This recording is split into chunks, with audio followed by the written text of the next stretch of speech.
Good afternoon everyone, or magandang hapon sa inyong lahat.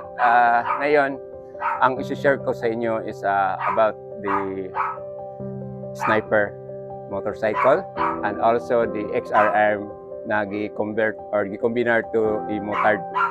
So, nagkataon kasi na yung mga kaklase ng anak ko nagpunta dito sa bahay because they have a filming about their project sa school.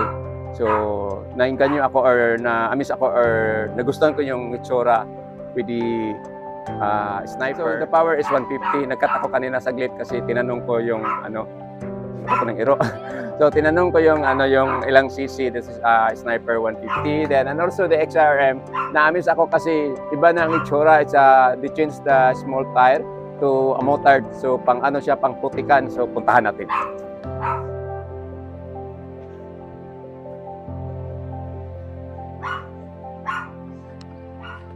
So, this is now the Sniper 150. So, ang nagustuhan ko nito is una, ang tunog.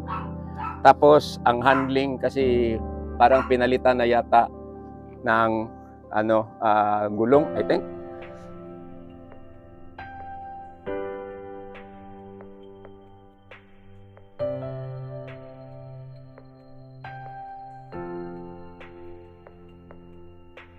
Sa muffler niya. So, parinig ko mamaya ng tunog nito is a modified muffler. And we have also the backstep RCB. Then, dito naman tayo sa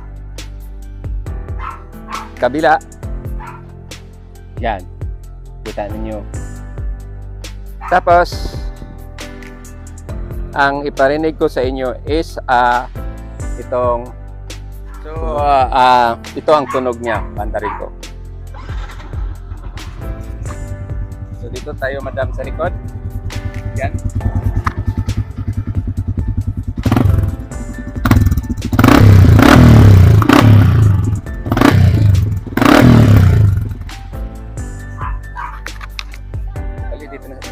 So off natin. Kasi hindi ito sa atin, baka makasira tayo. So ito ang nagustuhan ko sa Sniper.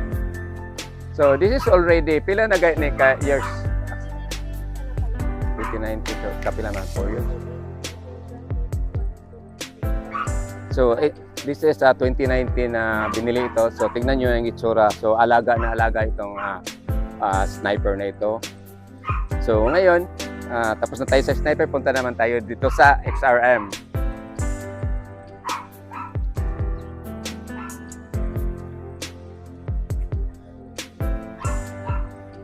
XRM. So mapapansin niyo yung gulong Nabi tire dahil ang may-ari nito is babae, tapos yung lugar nila is maraming putik, paakyat ng bundok. So makikita dito sa likuran, kung tingnan niyo, parang pang motard na pang motard na pang motocross because the tire is Nabi.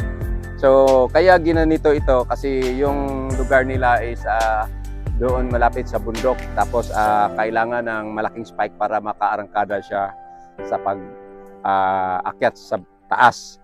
So this is Honda XRM. So yun ang mga sasakyan dito sa aming lugar na kailangan na you need to improve or magkombinar ka sa motorsiklo mo dahil sa terrain or sa lugar kung saan katulad nitong Sniper, kung mapapansin ninyo, this is not already the original tire niya. Pinalitan ng mas malaki ng kaunti because sometimes dadaan siya sa mga area na may mga buhangin. So, mas slide man. So, kaya ginapalitan. So, hindi na masusunod yung sa standard talaga.